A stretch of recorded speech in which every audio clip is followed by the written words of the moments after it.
자, 어제부터 우리가 보기 시작한 욥기서 4장은 욥과 세 명의 친구들이 본격적으로 논쟁을 벌이게 되는데 그 논쟁의 첫 시작이 되는 그 장이 됩니다. 우리가 앞으로 이제 욥기서를 몇 달 동안 계속해서 묵상할 계획입니다. 그래서 이 시간에 제가 잠깐 욥기서 전체 구조를 좀 짧게 제가 설명을 드리면서 오늘 말씀을 함께 전하기를 원합니다. 그렇게 복잡하지 않습니다.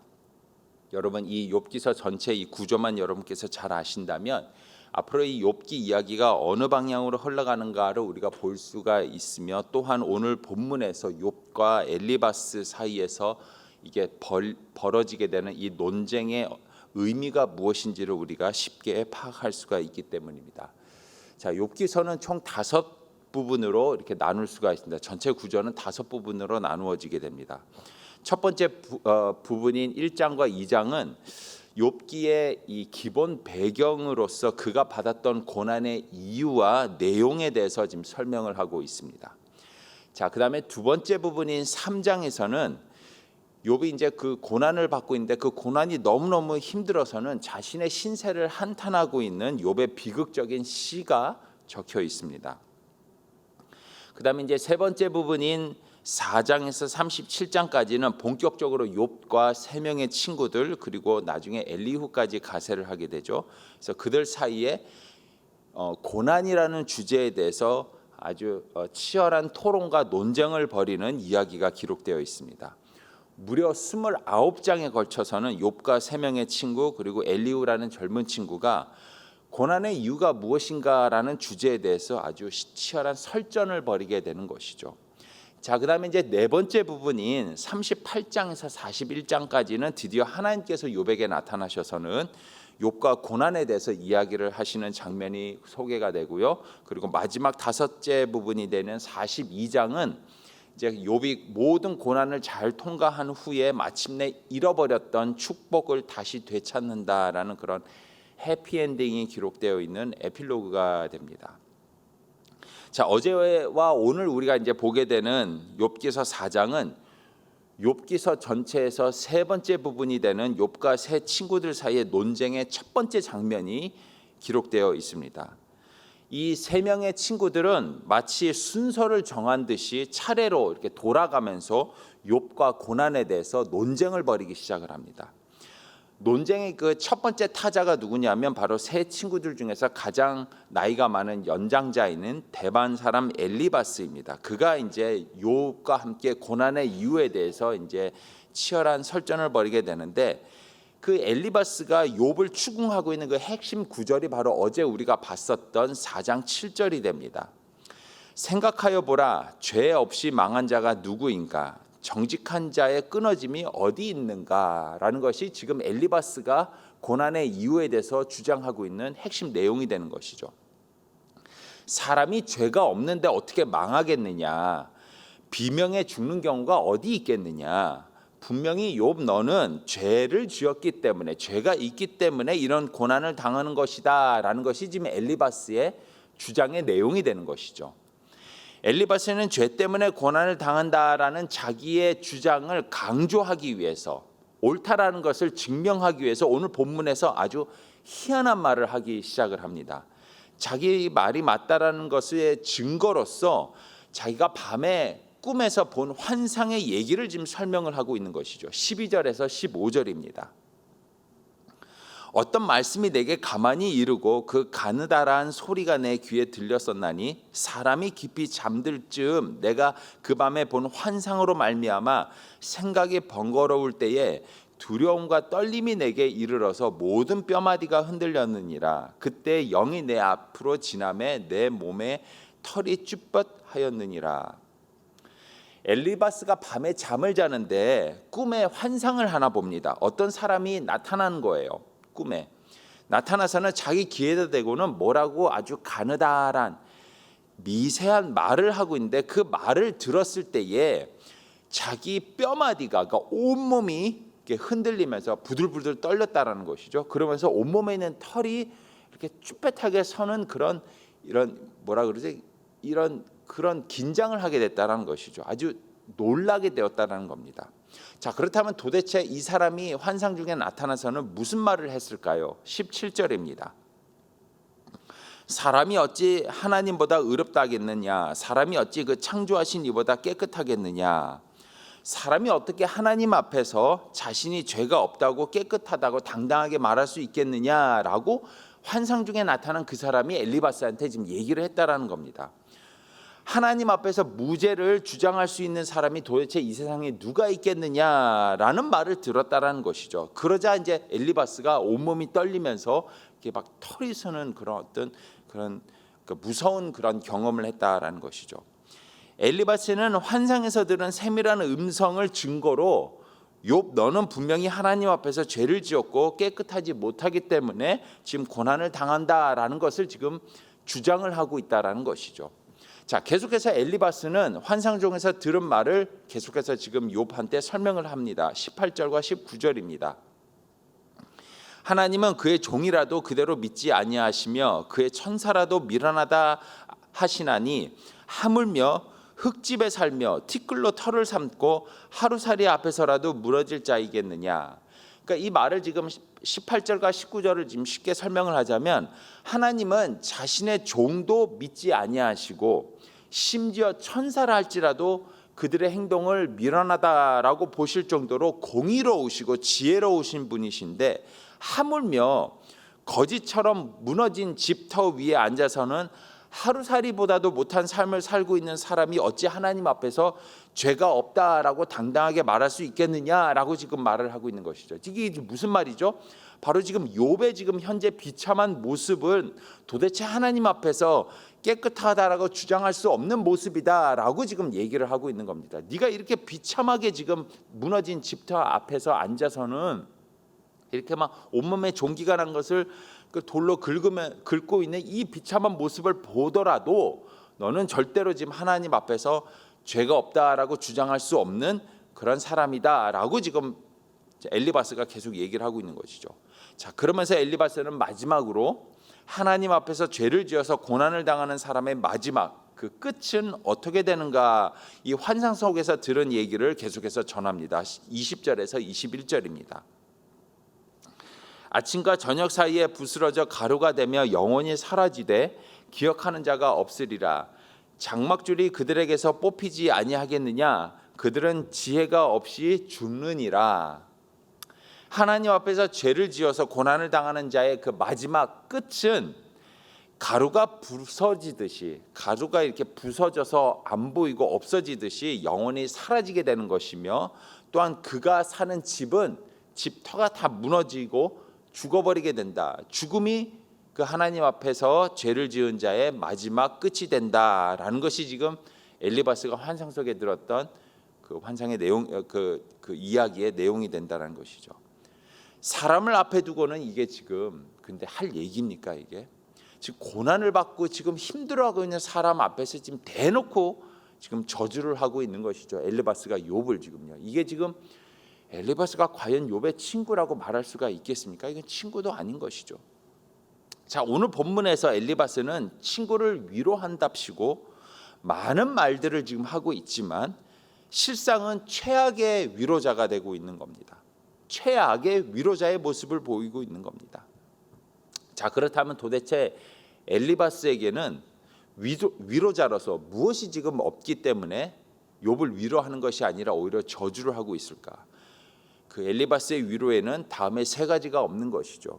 한번 곰곰이 한번 생각을 해보겠습니다. 엘리바스의 위로에 없는 세 가지가 무엇일까? 첫 번째, 배려가 없습니다. 엘리바스의 위로에는 배려라는 모습은 전혀 없습니다. 지금 고난을 당하는 사람의 입장을 먼저 생각하기보다는 자기의 말이 맞다라는 것을 증명하기에 급급한 어리석은 모습을 지금 보이고 있는 것이죠. 여러분 한번 생각해 보십시오. 사람이 지금 이 고통을 당하고 있는데 정말 말 같지도 않은 그런 정답을 제시하면서 나대고 있는 그런 어리석은 모습은 둘째치고서라도 자기가 하는 말이 맞다라는 것을 주장하기 위해서 지금 감히 지금 하나님을 증인으로 지금 출석시키고 있는 겁니다. 지금 욥이 자신의 고난에 대해서 누구에게 가장 큰 질문을 가지고 있습니까? 지금 욥이 지금 자기가 당하고 있는 그 고난의 이유를 지금 누구에게 지금 계속해서 묻고 있습니까? 바로 하나님이시죠.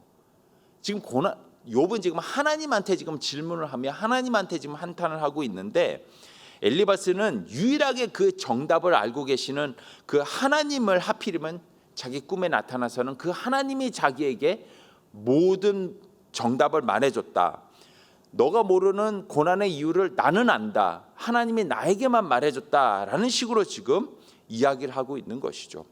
나한테만 지금 알려주셨다. 너한테는 지금 알려주지 않았기 때문에 내가 네가 모르는 고난의 이유를 지금 설명해 줄게라고 하면서 얘기를 하고 있는 이 태도, 이건 전혀 고난을 당하고 있는 사람을 배려하거나 그 입장을 고려해 주는 그런 모습이 아닌 것이죠. 최악의 지금 위로자의 모습을 보이고 있는 겁니다. 엘리바스의 위로에는 이렇게 배려가 없는 것이죠. 여러분, 우리 주위의 형제자매들이 혹시 고난을 당하고 있을 때에 여러분이 가서 이렇게 위로를 해줄 때는 절대로 이런 모습을 우리가 보여서는 안 된다라는 겁니다. 배려가 없이 네가 모르는 거 내가 알려줄게라는 식으로 얘기를 한다라는 것은 여러분 전혀 고난을 당하는 사람의 마음을 치료해주거나 위로해주거나 감싸주는 그런 모습이, 따뜻한 모습이 아닐 수 있다는 것이죠. 혹시 우리가 이런 실수를 하지는 않는지 오늘 이 아침에 말씀을 통해서 또 엘리바스의 이런 어리석은 모습을 통해서 우리의 모습을 돌아보는 시간을 갖기를 원합니다. 또한 두 번째로 엘리바스의 위로에는 무엇이 없을까요? 공감이 없습니다. 공감. 첫 번째로는 배려가 없고요. 두 번째는 공감이 없습니다. 말을 참 기분 나쁘게 하는 것이죠. 그가 환상 중에 미세한 음성으로 들었던 그 순간, 그 환상 중에 어떤 사람이 나타나서는 지금 엘리바스는 그 사람이 하나님이라고 지금 주장을 하고 있죠. 그가 하는 그 미세한 음성을 들었을 때 자신에게 그러자 그 음성을 들었을 때 본인이 어떻게 되었다라고 얘기를 합니까? 14절과 15절 다시 한번 보겠습니다. 그 환상 중에 자기가 그 음성을 들었더니 이랬다고 합니다. 두려움과 떨림이 내게 이르러서 온 뼈마디가 흔들렸느니라. 그때 영이 내 앞으로 지나며 내 몸에 털이 쭈뼛하였느니라. 지금 온몸이 그 세미한 음성을 듣자 온몸이 떨리고 머리털까지 다 설 정도로 두렵고 무서웠다라고 얘기를 합니다. 그죠? 자, 근데 지금 욥 앞에서도 이게 지금 할 얘기가 아니에요. 왜냐하면 여러분 겨우 꿈에서 환상에서 어떤 사람이 나타나서 지금 큰 소리로 얘기한 것도 아니고 조용히 얘기를 했는데 그 조용한 말 한마디 들었을 때도 그게 무서워서는 떨고 막 온몸에 털이 서는 그런 경험을 했다고 하는데, 여러분 그러면 하물며 욥을 한번 생각해 보십시오. 자식이 10명이 죽고요, 온 재산을 다 날리고요, 머리부터 발끝까지 종기가 나서는 그 가려워서는 그걸 이렇게 돌로 긁고 있을 정도로 그 고생을 하고 있는 사람은 지금 얼마나 힘들고 무섭고 두렵겠습니까? 근데 그걸 전혀 공감을 해주지 못해요. 자기는 꿈에서 그 미세한 음성 하나 들었음에도 불구하고 그 무섭고 두렵다고 벌벌벌 떨었다고 얘기를 하면서 하물며 이 고난을 당하고 있는 욥이 얼마나 무섭고 두려웠을까, 얼마나 힘들까, 전혀 공감해주는 그런 모습을 보이지 않고 있는 것이죠. 꿈 하나 때문에 무서워서는 그 떨고 있었으면서 그 엄청난 고난을 당하는 친구는 얼마나 두려웠을까, 먼저 감싸주면서 참 힘들었지 무서웠지라고 얘기해주는 모습이 전혀 있지 않다라는 것이죠. 여기까지 지금 생각이 미치지 못하고 있는 것이 바로 엘리바스의 한계였다라는 겁니다. 그의 위로에는 전혀 공감이라고는 찾아볼 수가 없었다라는 것이죠. 바로 최악의 위로자의 모습이었다는 겁니다. 마지막으로 엘리바스의 위로에는 무엇이 없었을까요? 사랑이 없었습니다. 사랑이 없었어요. 첫 번째로는 배려가 없었고, 두 번째로는 공감이 없었으며, 세 번째 마지막으로는 사랑이 없는 최악의 위로자의 모습을 보이고 있습니다. 여러분 4장의 모습만을 봐서는 엘리바스라는 욥의 친구는 전혀 욥을 사랑하는 사람 같지 않아 보입니다. 근데 여러분 3장에서도 아까 2장에서도 여러 번 보셨던 것처럼 처음부터 엘리바스가 그러지는 않았죠.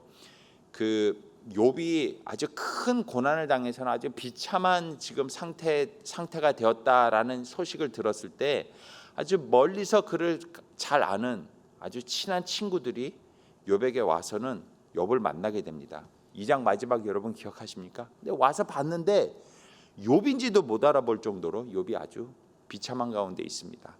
자, 그러자 그 세 친구들이 어떻게 했습니까? 차마 아무 말도 못하고 7일 밤낮을 옆에 앉아서는 함께 울어주면서 그냥 곁에 가만히 있어 주었다라고 2장 마지막에 기록을 하고 있죠. 참 위로자의 모습을 처음에는 보였습니다. 자, 그런데 3장에 와서는 고난이 너무 힘들었던지 이게 너무 고통스러웠던지 욥이 신세한탄을 하기 시작을 합니다. 슬픈 시를 읊조리기 시작을 합니다. 하늘을 향해서 하나님, 도대체 내가 왜 이 고난을 받고 있습니까? 내가 차라리 태어나지 않았었으면 얼마나 좋았을까요? 라는 그런 고백을 하게 됩니다. 자, 그 고백을 듣자 비로소 4장에서 본격적으로 친구들은 아니야 네가 고난을 당하는 이유는 바로 너의 죄 때문이야 라고 하면서 설명을 하기 시작을 합니다. 자, 그러나 여러분 분명히 아셔야 될 것이 있습니다. 고난을 당하고 있는 사람, 슬픔을 당하고 있는 사람들에게 정말 필요한 것은 설명이 아닙니다. 위로입니다. 설명이 아닙니다. 사랑입니다. 여러분, 사랑을 하게 되면 여러분 관심을 가지게 됩니다. 저 사람을 정말로 사랑을 하게 되면은 그래서 그 사람을 잘 관찰하게 됩니다.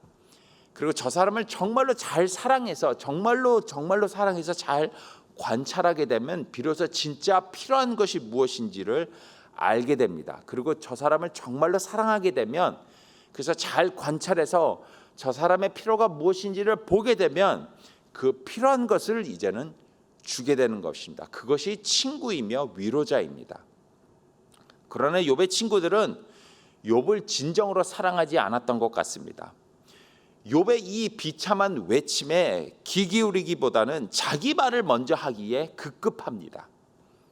친구들도 인정했던 것처럼 사실 욥은 하나님과 정말로 친밀한 사람이었습니다. 하나님의 사람, 믿음의 사람이었습니다. 하나님과 지속적으로 대화를 하는 사람이었습니다. 이건 친구들도 다 아는 사실이었습니다. 그렇기 때문에 욥은 충분히 하나님과의 그 기도와 관계 속에서 고난의 이유와 해답을 직접 들을 수 있었습니다.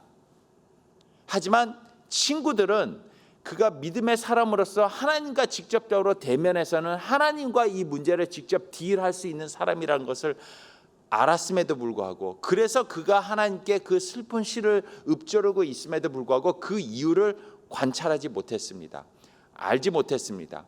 오히려 자신이 그 해답을 안다라는 식으로 교만하게 고난의 이유를 설명하고 있던 것이죠. 무엇입니까? 욥을 진정으로 사랑하지 않았다라는 것이죠. 여러분, 독일의 게테가 뭐라고 얘기한 줄 아십니까? 우리는 자신이 사랑하는 것만 이해할 수 있다라고 얘기를 했습니다. 좀 맞는 말인 것 같아요. 친구들은 욥을 사랑하지 않았기 때문에 이해하지 못했고 관심을 가지지 못했고 관찰하지 못했으며 정말로 욥에게 필요한 것을 주지 못했다라는 것이죠. 사랑이 없었습니다. 사랑이. 이처럼 욥을 위로한다시고 참 말을 많이 하고 있었던 엘리바스의 위로에게는 이 세 가지가 없었다는 것이죠. 여러분, 하나님은 우리를 고난당하는 우리의 형제자매들을 위로하는 위로자가 되라고 우리를 부르셨습니다. 그들의 고난에 참여하라고 얘기를 하셨습니다. 우는 자와 함께 울라고 말씀하셨습니다. 우리는 위로자가 되어야 합니다. 하나님의 위로를 그들에게 전달하는 자가 되어야 합니다. 하지만 그때에 우리는 절대로 이런 실수를 해서는 안 됩니다.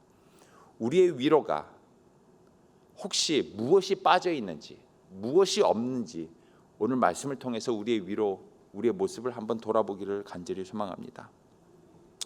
1560년 발간된 제네바 성경에 보게 되면은 욥기서 서문에 이렇게 기록을 하고 있습니다.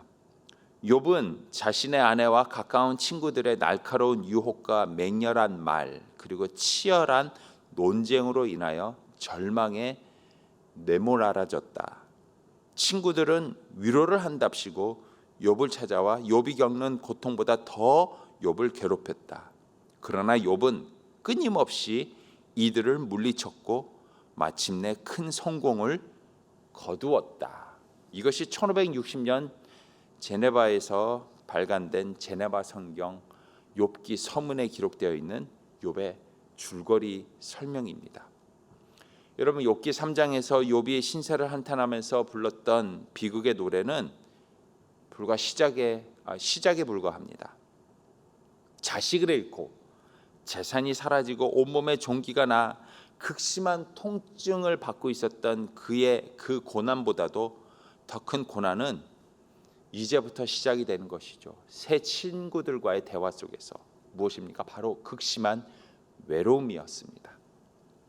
사랑하는 사람들에게 받은 상처와 외로움, 이것이 사실은 욥을 더 힘들게 했었던 큰 고통이었던 것이죠. 엘리바스의 위로 같지 않은 위로 때문에 큰 상처를 받는 욥의 모습을 보면서 우리의 삶을 돌아보고 우리 주위에 있는 형제 자매들을 돌아보는 이 아침이 되었으면 좋겠습니다. 여러분, 하나님은 우리를 상처받은 치유자로 부르셨습니다. 우리 모두가 상처받은 다른 사람들을 위로하기 위해서 상처를 주시는 것이 아니라 우리 모두는 한 명도 예외 없이 이미 여러 다양한 루트를 통해서 다양한 경험과 다양한 삶의 모습을 통해서 이미 상처를 받은 사람들입니다. 하지만 이 상처는 하나님의 위로를 통해서 극복되었습니다. 하나님의 위로와 사랑을 통해서 우리는 치료를 받았습니다. 그렇기 때문에 하나님은 상처받은 치유자로서 다른 사람을 또 위로하는 자리로 우리를 이끌고 계십니다. 그 위로 장소에서 여러분 절대로 배려와 공감과 사랑에 빠진 위로를 하는 자가 되지 않았으면 참 좋겠습니다. 오늘 하루 우리 모두가 이 말씀을 실천하면서 배려와 공감과 사랑이 넘치는 위로를 많이 주는 그런 하나님께 쓰임받는 상처받은 치유자가 되기를 주님의 이름으로 축복드립니다. 기도하겠습니다. 하나님, 상처받은 치유자로 우리를 불러주셔서 감사합니다. 우리도 참 욥과 같이 큰 고난과 고통을 받을 때가 있었음을 이 시간에 고백합니다. 그 아픈 경험 속에서도 하나님 우리를 홀로 내버려 두지 않으시고 성령님의 지혜와 예수님의 사랑과 하나님의 은혜를 통해서 그 상처를 치유받을 수 있도록 우리를 위로해 주신 것 정말로 감사합니다. 하나님, 이제 우리는 그 상처가 치유받은 상처 입은 치료자로서 우리 주위에 또 고난을 받고 있는 자들에게 가서 그들을 위로하기를 원합니다. 하나님께서 불러주시는 사역의 자리로 가서는 그들을 감싸 안기를 원합니다. 그런데 지혜로운 그런 위로자가 될 수 있도록 하나님 우리를 이끌어 주시옵소서. 하나님, 엘리바스와 같은 그런 위로를 하지 않는, 그런 실수를 하지 않는 오늘 하루의 삶이 될 수 있도록 인도하여 주시옵소서. 배려하고 공감하고 사랑하는 그런 참 위로자가 될 수 있도록 우리를 사용하여 주시옵소서. 그래서 우리의 이 위로를 통하여서 지금 우리 곁에 고난받고 어려워하는 자들에게 하나님의 은혜와 예수 그리스도의 사랑과 성령의 지혜를 전달할 수 있는 그런 전달자의 삶을 살 수 있는 우리 모두가 될 수 있도록 인도하여 주시옵소서. 이 시간 디모데 성경연구원을 섬기시는 이재학 대표 원장을 위해서 간절히 기도합니다. 하나님, 그의 사역에 기름 부어주시고 탁월한 훈련 교재들을 잘 개발해서 아주 좋은 지도자들이 많이 세워질 수 있도록 하나님 은혜를 부어주시옵소서. 특히 이 사역이 열방으로 확장될 수 있도록 하나님 이 사역을 사용하여 주시옵소서. 그에게 지혜를 주시고 총명을 주셔서 어디를 가든지 맡겨주신 사역을 잘 감당할 수 있는 주의 귀한 종이 될 수 있도록 인도하여 주시옵소서. 예수님의 이름으로 기도했습니다. 아멘. 하늘에 계신 우리 아버지여, 이름이 거룩히 여김을 받으시오며 나라가 임하옵시며 뜻이 하늘에서 이루어진 것 같이 땅에서도 이루어지이다. 오늘날 우리에게 이러한 양식을 주시옵고 우리가 우리에게 죄 지은 자를 사하여 준 것 같이 우리의 죄를 사하여 주시옵고 우리를 시험에 들지 말게 하옵시며 다만 악에서 구하옵소서. 대개 나라와 권세와 영광이 아버지께 영원히 있사옵나이다. 아멘.